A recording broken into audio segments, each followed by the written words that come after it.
4:17 a.m. Eastern Standard Time. A radar signature appears over the Bering Strait. It shouldn't be there.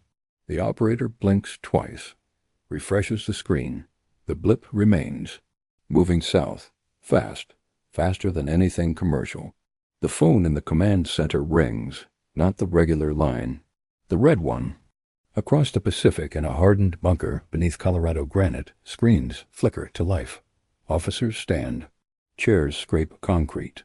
The alert tone is not a drill sound. It's sharper, shorter, the kind that makes your stomach drop before your brain catches up.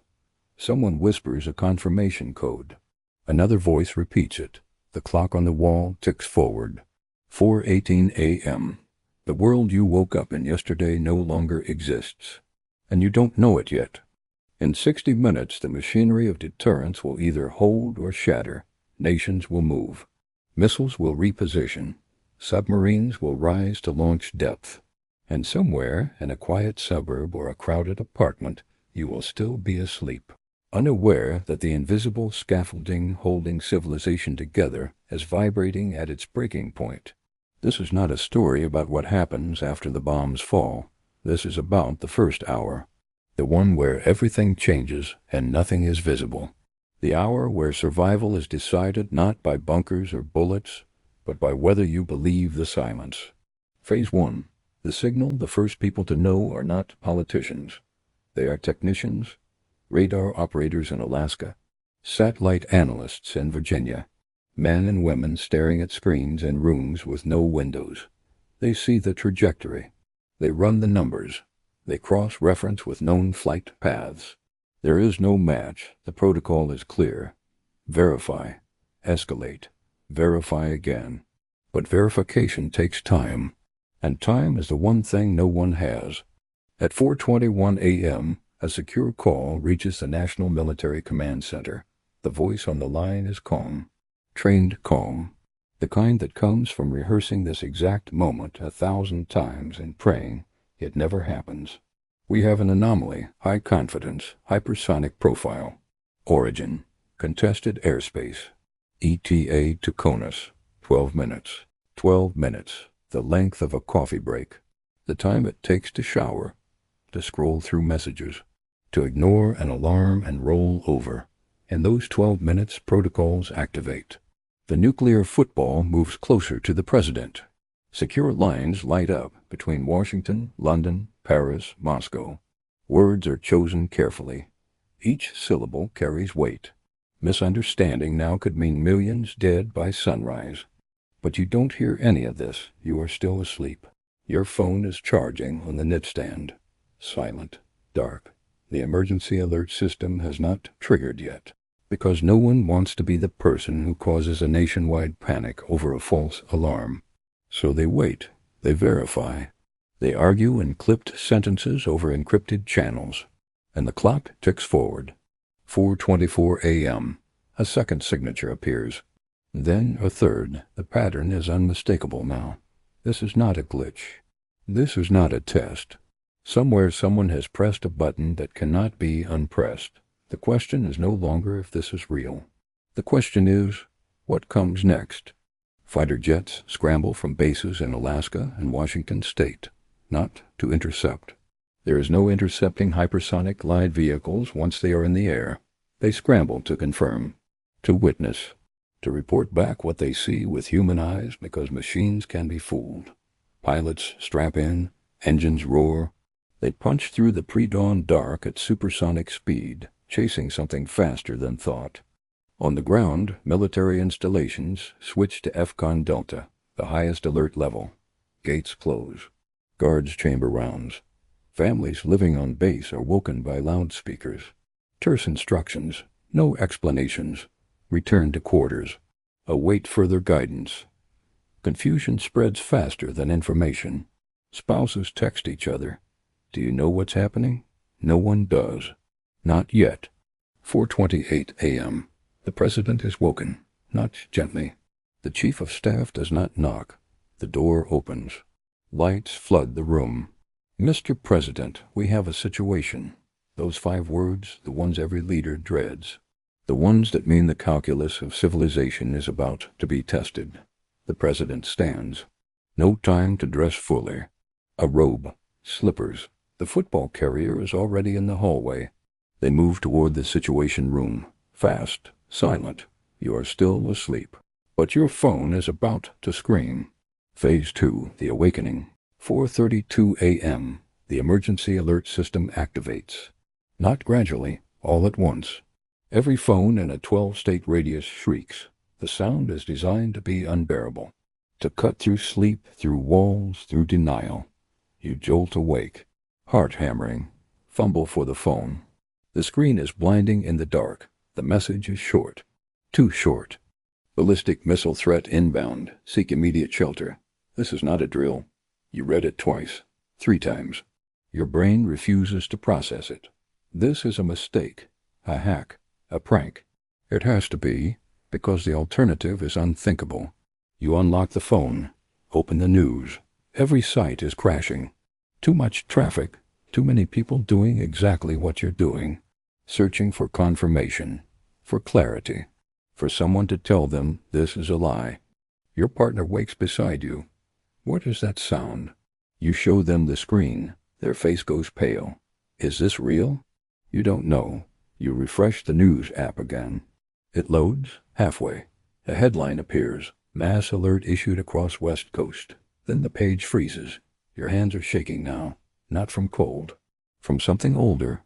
Primal. The realization that control was always an illusion. 4:35 a.m. Social media explodes. Videos filmed from bedroom windows. People shouting at the sky. Asking where to go. What to do. Conspiracy theories already forming. It's a false flag. It's an accident. It's the end. The platforms can't handle the load. Instagram lags. Twitter crashes. Reddit's servers buckle. The digital infrastructure that connected the world is choking on its own panic. You try calling your parents. The call doesn't connect. Not a busy signal. Just silence. Then an automated message. All circuits are busy. Please try again later. You try texting. The message sends. Blue checkmark. But no reply. Are they awake? Do they know? Are they safe? The questions pile up faster than answers ever could. Outside, you hear it. Car engines, lots of them. Doors slamming. Voices. You move to the window. Pull back the curtain. The street is alive. People are leaving. Loading cars with whatever they can grab. No order, no plan, just movement. Because movement feels like action, and action feels like survival. You watch a neighbor throw suitcases into a trunk. No time to close it properly. They just drive, trunk flapping open. Clothes spilling onto the asphalt. Your partner grabs your arm. Should we go?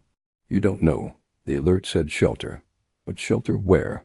The apartment has no basement. No reinforced walls. Just drywall and hope. We need to think, you say. But thinking is hard when your hands won't stop shaking. When every instinct is screaming to run. 4:39 a.m. The second alert arrives. Different wording. Take cover immediately. Stay indoors. Await further instructions. The contradiction is maddening. The first alert implied you had time to seek shelter. This one says stay where you are. Which is it? You refresh the news again. Still frozen. You try the radio. AM band. Static. FM band. Music. Normal music. As if nothing is happening. Then it cuts. A voice. Flat. Official. This is the emergency broadcast system. Remain calm. Tune to this frequency for updates. Then nothing. Just dead air. You look at your partner. We stay inside. It's a guess. But it's a guess with conviction. You close the curtains. Lock the door. Pointless gestures. But they feel necessary. You grab water bottles from the kitchen, crackers, anything non-perishable. Shove it into a backpack. Your partner finds a flashlight, batteries, a first aid kit you forgot you owned. You're preparing for something you can't name, can't imagine, but you're preparing. 4:42 a.m. The lights flicker. Once, twice, then steady. The hum of the refrigerator cuts out. then resumes. The power grid is straining. Millions of people are awake, charging phones, searching online, running appliances. The grid was not built for simultaneous panic. You unplug everything except the phone charger. Conservation instinct, learned from hurricanes, from blackouts. This feels different, worse, but the rules are the same. Conserve, ration, survive. Your phone buzzes. A text from your sister. 3 states away. Are you okay? You type back fast. We're inside you. 3 dots appear, disappear, appear again, then nothing. The message didn't send. You try again. Failed. The network is dying. You switch to airplane mode. Save the battery. If the messages won't go through, there's no point draining power trying. 4:46 a.m. You hear a sound. Distant, low rumbling, not thunder, not planes, something else. Your partner hears it too. You lock eyes. Neither of you speaks. The sound fades. Was it real, or just fear turning imagination into noise? You move to the interior hallway. No windows. The safest place in the apartment. You sit on the floor, backs against the wall. The backpack between you, and you wait. Phase 3, the silence. 4:51 a.m. Nothing happens.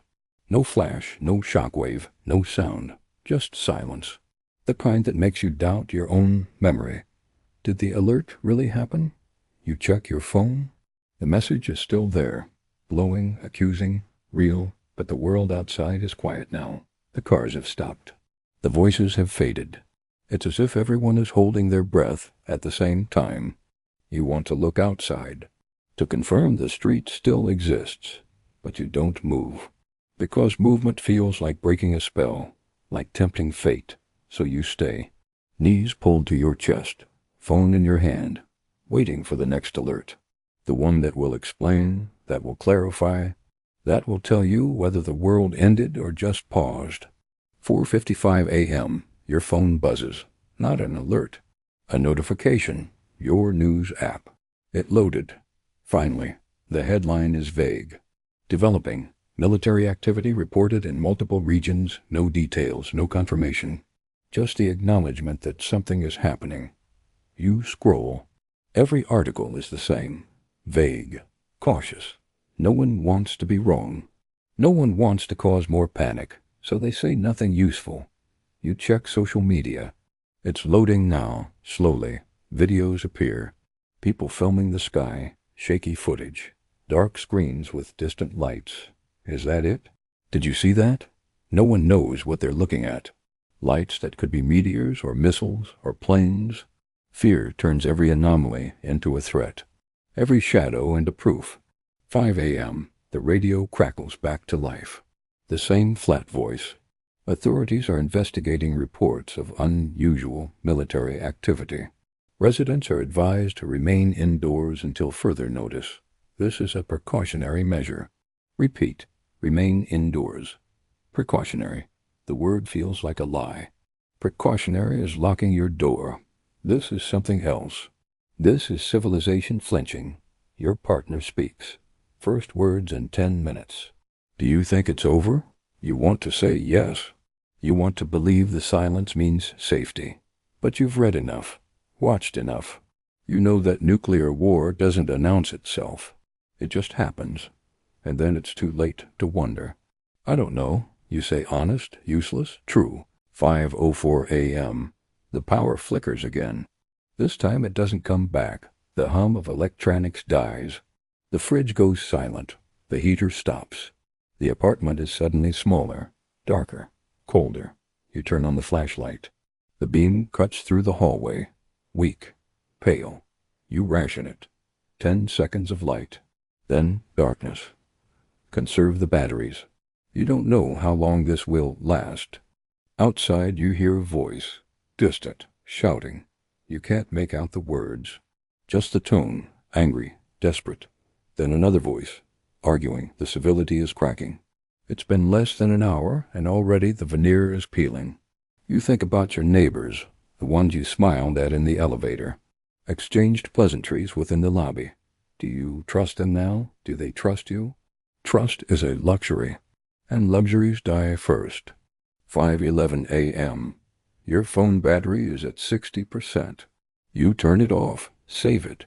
If the power stays down, this is your last link to information, to family, to the world. You can't waste it scrolling, can't burn it on unanswered calls. You put it in the backpack, out of sight, out of temptation. Your partner does the same. The silence between you is heavy, not uncomfortable, just weighted, with everything unsaid, with every fear unspoken. 5:15 a.m., you hear footsteps in the hallway outside, heavy, fast, then pounding on a door, not your door. A neighbor's. "Open up, I know you have water." The voice is rough, frantic, no answer from inside. The pounding continues, then stops. Footsteps recede. You and your partner don't move. Don't breathe. The walls are thin. Sound carries. You realize you are not safe because of locks. You are safe because you are invisible, because no one knows what you have, what you prepared, and you intend to keep it that way. 5:23 a.m. The radio is dead. No static, no signal, just silence. Either the station went off air or the receiver died. You try another frequency. Nothing. AM band. FM band. Shortwave. Nothing. The invisible web that connected the world has gone dark. You are alone. Not isolated.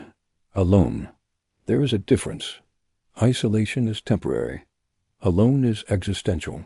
You think about the sequence, the alerts, the silence, the power failure. Was there a strike? Or just a threat? Did deterrence hold? Or did it shatter? You have no way to know. And that ignorance is worse than any explosion, because you can't prepare for what you can't see, can't understand, can't name. 5:30 a.m. The first hour is almost over.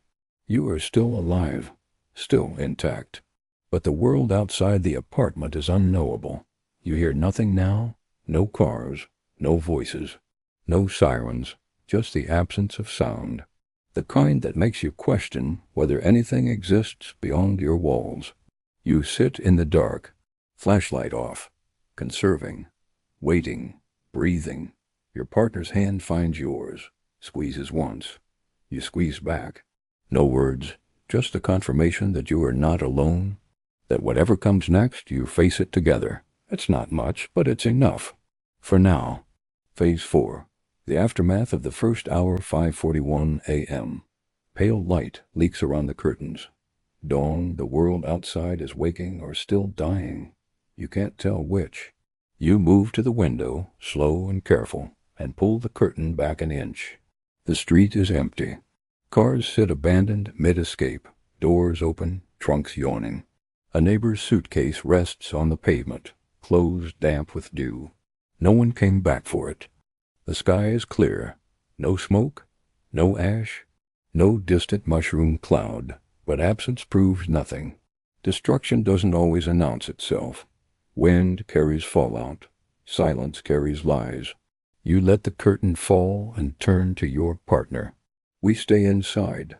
They nod, too tired to argue, aware that surviving the moment was easy compared to surviving what comes next, when food thins, water hardens into currency, and trust becomes lethal. 5:53 a.m. A sound cuts the quiet. A siren, faint and far. Ambulance, police, fire, you can't tell. Proof that something still works. Hope flickers, small and fragile. 6 a.m. The first hour ends without drama. You are alive. The walls hold. The door locks. It isn't victory. It's continuation. And you understand then the world didn't end in the first hour. But the world you assumed tomorrow guaranteed, plans intact, is gone. What remains is clarity. Survival isn't promised. It's chosen. Minute by minute. You check your supplies. Water for 3 days, food for 5 if rationed. The battery pack is full. The flashlight works. You have a plan, not a good one, but a plan. And plans are what separate the living from the lost. You whisper it aloud to your partner and yourself. We stay inside. We wait for official word. We do not open the door. We do not trust the knock. They repeat it back, a mantra, a rule. Because rules are what hold people together when everything else breaks. You will need them in the hours ahead when hunger whispers compromise and fear suggests surrender. You will need to remember this moment, the first hour when you chose stillness over panic. 6:12 a.m. The sun is fully up. Light spills into the hallway, and you switch off the flashlight to save the batteries. The apartment is cold but bearable. You share a blanket, sit against the wall, close your eyes not to sleep, just to rest. Your world has shrunk to this hallway, this backpack, this person beside you. Maybe that isn't defeat. Maybe it's wisdom. 6:27 a.m. A helicopter roars overhead, low and fast. The windows rattle, then silence. Proof someone is still trying to stay in control. It doesn't bring comfort. It brings warning. 7 a.m. The second hour begins, and you understand this isn't a moment, it's a condition. Survival now means minutes, then hours, taken one at a time.